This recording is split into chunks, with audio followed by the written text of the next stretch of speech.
Olá, a partir de agora você fica comigo no Projeto de Lei, o programa da TV Alesp que explica com detalhes os projetos aprovados ou que ainda estão em tramitação aqui na Assembleia Legislativa de São Paulo. O Projeto de Lei está no ar. Você já ouviu falar no teste da linguinha? É o teste feito em recém-nascidos para tentar identificar a chamada língua presa. Projeto em tramitação aqui no Parlamento Paulista pretende tornar o teste obrigatório em todos os hospitais e maternidades do estado de São Paulo. Assim como os testes do pezinho, do olhinho e da orelhinha, o teste da linguinha pode evitar problemas futuros para os bebês. Criado pela fonoaudióloga Roberta Martinelli, é um processo eficaz, rápido e não dói. O teste é muito simples. Você faz a elevação da língua para ver esse fiozinho que existe embaixo da língua. E preenche um protocolo e dá o diagnóstico. Além disso, você vê a mãe amamentando o filho para ver o processo de sucção do bebê. Se está dentro do que a gente espera, dentro do processo de normalidade, ou se ele está apresentando alguma dificuldade para sugar. A criança que tem língua presa, ela faz estalos durante a sucção, porque a língua perde pressão, né? Ela normalmente morde durante a amamentação, morde o bico do seio da mãe e puxa pelo cansaço. Ela tem mais tendência a engasgar, a ter mais engasgos. Ela mama um pouquinho, ela dá por volta de, normalmente, de 6 a 8, isso varia, né? Mas de 6 a 8 sucções e para descansar. Então, na realidade, ela tem um grupo de sucções pequenos com pausas mais longas. Uma das principais necessidades para que o exame seja feito de forma correta é o preparo do profissional. O maior desafio quando se fala em universalização do teste da linguinha. O teste é importante porque, primeiro, que ele é super barato, né? O teste da orelhinha exige bera, emissões otoacústicas, uma série de coisas. Não, a exigência desse teste é, primeiro, um profissional habilitado. E qualquer profissional que interage com a criança tem condições de fazer isso. Fonoaudiólogo, médico, principalmente o pediatra. Eu acho que o pediatra seria aí a pessoa mais importante. E esses são os esforços agora que o nosso grupo está fazendo, no sentido de fazer chegar isso aos pediatras. Um projeto pioneiro acontece na cidade de Brotas, interior paulista. No município, o teste está disponível para 25 crianças que nascem em média por mês na unidade hospitalar Santa Terezinha. No ano passado, uma pesquisa feita com 100 bebês em Brotas constatou que 15% tinham problema de língua presa. O deputado José Bittencourt, do PSD, quer garantir a obrigatoriedade do exame em todo o estado de São Paulo. E a nossa ação parlamentar foi inspirada com base numa lei municipal que tem lá em Brotas, inclusive sancionada pelo prefeito, e que foi resultante de uma ação da doutora Roberta Martinelli, nos estudos dela, do mestrado dela, sobre esse chamado teste da linguinha, né, ou a língua presa. E inspirado nesta lei, nós achamos positivo, entramos em contato com o Departamento de Propositura Legislativa aqui da Casa e ampliamos este projeto, quer dizer, para alcance no estado de São Paulo, não é? E tomara que seja uma regra, seja uma rotina, que isto fique no protocolo. A criança nasceu em todo o estado de São Paulo e que isso repercuta no Brasil todo. Criança nasceu, o profissional esteja lá fazendo o teste da linguinha que vai certamente prevenir muitos males lá adiante. Sabe aquela guloseima que você nunca esquece de levar para casa quando vai ao supermercado? Você sabe quanto açúcar tem nele ou a quantidade de vitamina D, por exemplo? Pois é, o projeto de lei pretende que os rótulos tragam todas essas informações dos alimentos.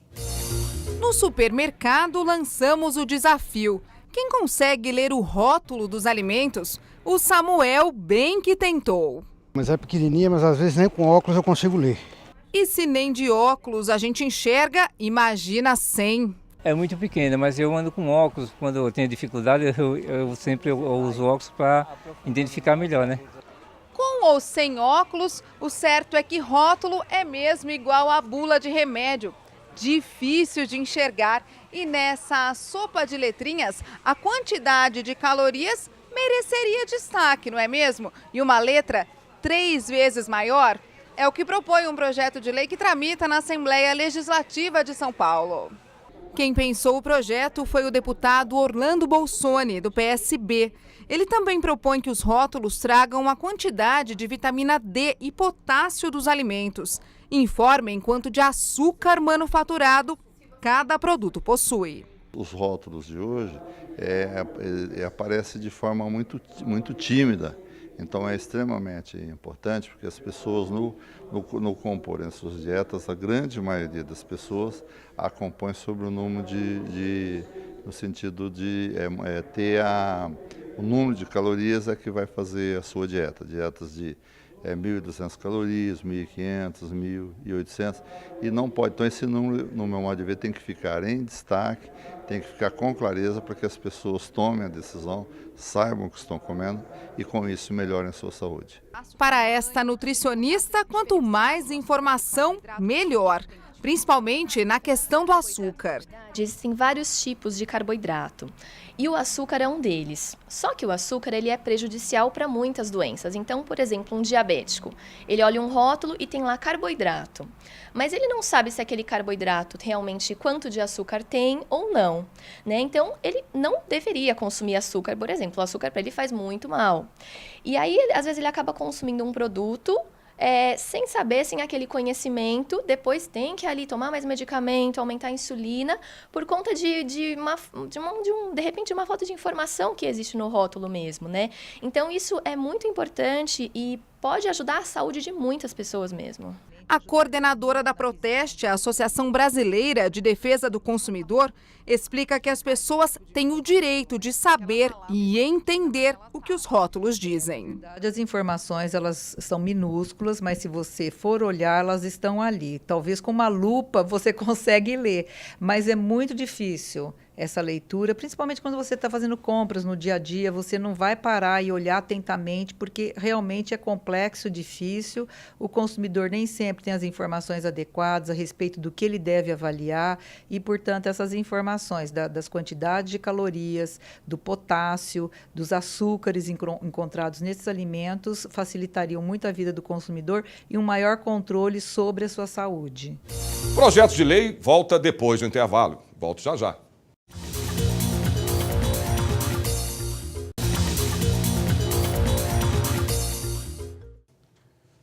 Energia nuclear. Vantagem ou desvantagem? A usina nuclear Angra 3 deve ficar pronta em 2 anos. Um projeto de lei em tramitação quer tirar São Paulo da lista dos estados que podem abrigar uma usina. Veja só.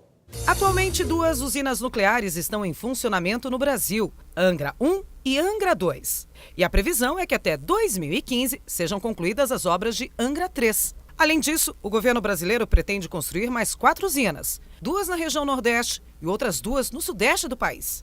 Um projeto de lei pretende excluir São Paulo deste mapa.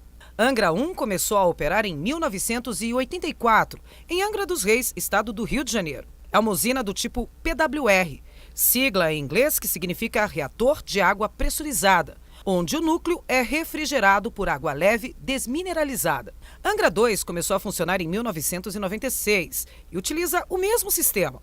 A vantagem da energia nuclear obtida por fissão é não utilizar combustíveis fósseis, o que reduz a emissão de gases do efeito estufa. A desvantagem é a altíssima periculosidade. No caso de um acidente, as consequências são enormes e desastrosas. Além disso, apenas 2,3% da energia gerada no país vem dessa fonte. Eu sinto de tudo o que acontece no país é que se coloca, por exemplo, existe uma necessidade de energia, então o que é que nós vamos fazer? 2 usinas nucleares ou 3 em Angra. Agora, não se orientou nada, não se deu uma atenção à população. A nossa cultura é uma cultura de precaução, como é o caso de todo japonês sabe se defender. Eles têm essa cultura. Nós não estamos preparados para isso. Célio Berman é radicalmente contra a utilização de energia nuclear e a construção de novas usinas do tipo no país. Na minha opinião, usinas nucleares que hoje no Brasil mal alcançam 2% da oferta de energia elétrica não é uma alternativa de expansão da oferta de energia elétrica. A disposição de radioisótopos na atmosfera, que é o efeito de um vazamento nuclear, que é o efeito de um problema no núcleo de um reator, este sim é um problema seríssimo e que invalida, na minha percepção, a possibilidade de a gente ter na nossa matriz de geração de energia elétrica energia nuclear. Nós não precisamos efetivamente da energia nuclear. Existem fontes alternativas e complementares que poderiam ser utilizadas na geração de energia elétrica. Uma delas é a energia solar. A principal alternativa energética no nosso país é a eficiência energética. É utilizar de forma eficiente aquilo que a gente tem, coisa que nós ainda não estamos fazendo. Nós não estamos fazendo em relação à produção de energia elétrica, no transporte de energia elétrica e no consumo final. Eficiência energética, mais as fontes renováveis, solar, eólica, biomassa, podem proporcionar ao Estado de São Paulo e toda a nação brasileira condições de segurança energética sem a necessidade de grandes usinas hidrelétricas e de usinas nucleares, que é o nosso assunto. Olha que boa ideia para estimular o hábito de leitura das pessoas. O projeto de lei quer mudar o jeito de levar a cultura até as pessoas, de bicicleta, ou melhor, de bicicloteca. Quem trabalha aqui usa moto para fazer entregas, mas a estrela mesmo nem ronca o motor. É a bicicleta, ou melhor, a bicicloteca. O dono da empresa, que já tinha espalhado livros por todos os cantinhos para incentivar os funcionários, aderiu ao projeto de um grupo de amigos. Sem patrocínio de ninguém, eles já criaram 9 iguaizinhas a essa. Os livros chegam por meio de caixas e mais caixas de doações. E apesar do nome falar de biblioteca, ninguém precisa devolver. É escolher e levar para casa. Num primeiro momento, a maioria das pessoas desconfia, acha esquisito dar de cara com essa quantidade de livros no meio da rua. Mas quem é do bairro já se acostumou a encontrar a bicicloteca assim, fazendo o transporte de graça para o mundo da leitura. Vou porque as pessoas elas gostam de ler, né? E às vezes muitas pessoas não têm dinheiro para ir comprar livros, né? Então isso ajuda bastante. Eu achei excelente. Sempre, porque às vezes as pessoas não têm como comprar livro novo, né? Então, se tiver de graça, leva. Todos os dias, 300 livros saem da bicicloteca direto para as mãos dos leitores. Você incentiva a leitura, você deixa as pessoas mais, como é que eu posso dizer? Elas ficam diferentes em relação ao mundo, então elas se tornam pessoas melhores e começam a produzir mais, então, teoricamente, o empresário ganha com isso também. Para o deputado Chico Sardelli, do PV, órgãos públicos como hospitais e unidades do Poupa Tempo podem se tornar pontos de leitura. É dele o projeto de lei que cria a campanha circulante de livros. Nesses locais de grande movimento, as pessoas podem deixar os exemplares para doação e escolher outros títulos para levar para casa. Hoje nós temos aí repartições do governo do estado, onde nós podemos instituir um programa de doação de livros e também esse mesmo programa de doação de livros poder ser aproveitados em instituições estaduais, autarquias estaduais, os projetos sociais que o governo do estado de São Paulo tem. Exemplo, Poupa Tempo. Hoje o cidadão tem que ir para o Poupa Tempo, esperar, e ele pode ali ter o seu livro que foi doado através de uma campanha do Estado e participar. Na espera dele ali, naqueles momentos que ele passa ali, ter uma leitura saudável, uma leitura inteligente sobre esses livros que lá estão. Enfim, isso é incentivar a cultura dentro do Estado de São Paulo. A coordenadora da pesquisa que faz o retrato da leitura no Brasil diz que a iniciativa é bem-vinda. De acordo com o Instituto ProLivro, em 2007, 55% das pessoas se declararam leitoras. O levantamento mais recente, de 2011, não é animador, apenas 50%. Para ter sucesso esse projeto, ele até está prevendo isso, mas ter sim um cuidado né, em ter livros de literatura, livros de ficção, livros que sejam atraentes, em boas condições, né, que ele não esteja com páginas faltando, que ele esteja com a capa ok, porque eu acho que a gente está querendo mostrar que o livro é importante, né? Então eu acho que ele tem que estar cuidado, né? Eu acho que isso é importante. Então, doação é legal, eu acho que é uma coisa que é um valor também que a gente tem que estar aí incentivando, mas talvez pensar em ter livros novos também, por que não? Né? De conseguir talvez investimentos ou patrocínio para você ter possibilidade de oferecer livros novos também. Mas eu acho que o projeto é muito interessante, né? A possibilidade de você estar num poupa-tempo, num hospital, em qualquer local que você está esperando um documento e você ter um livro nas suas mãos, eu acho que a ideia é muito legal. Vamos para a segunda pausa do dia. Eu volto já já com mais projetos de lei para você.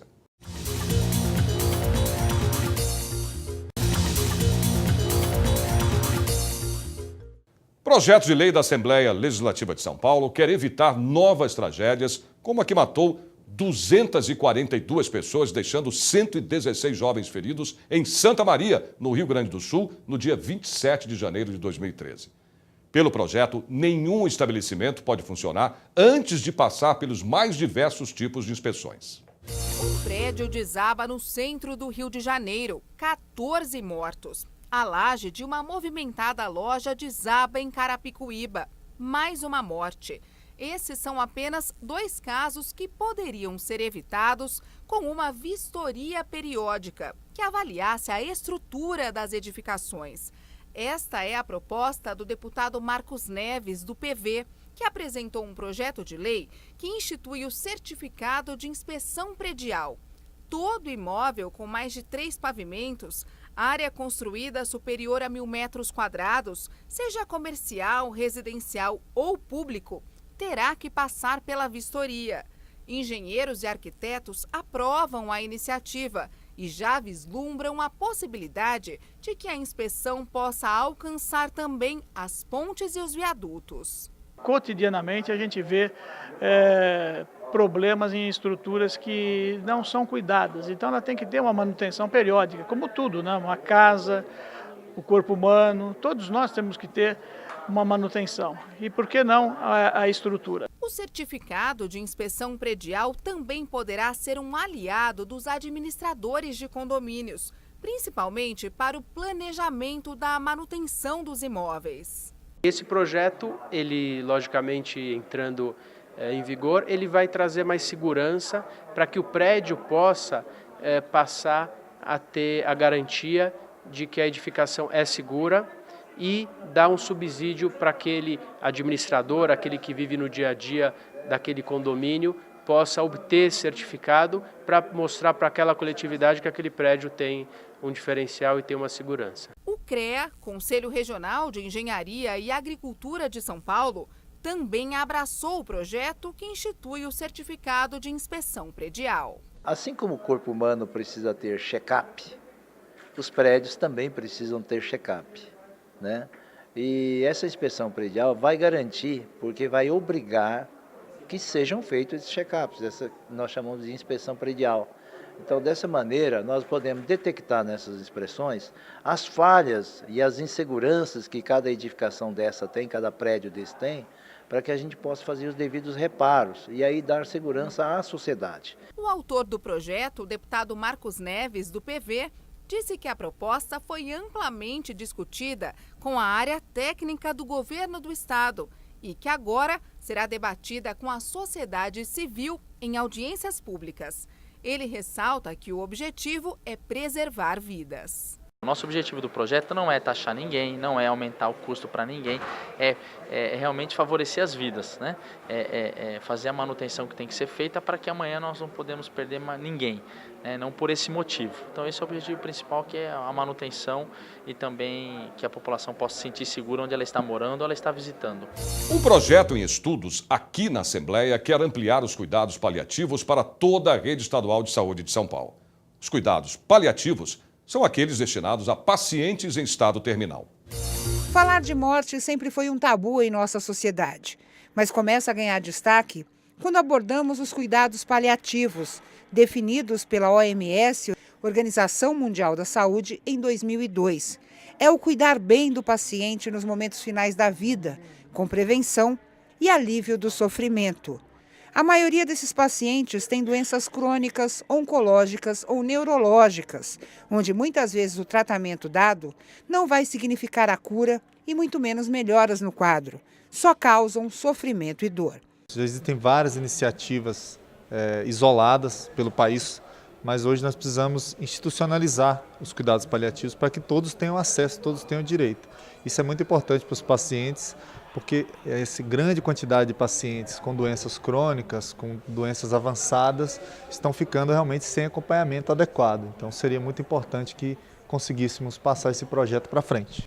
Na maioria dos casos, é uma equipe multidisciplinar que trabalha em cuidados paliativos, porque é tratado o físico e o psíquico do paciente. Basicamente, a gente tenta resgatar o que é que essas pessoas construíram ao longo da vida delas, para dar um sentido para isso ali naquele momento, né? E aí a gente poder também gerar novos sentidos dentro daquela dor, dentro daquele desconforto, dentro daquele sofrimento, e fazer com que ele saiba a importância que ele tem na família dele, né?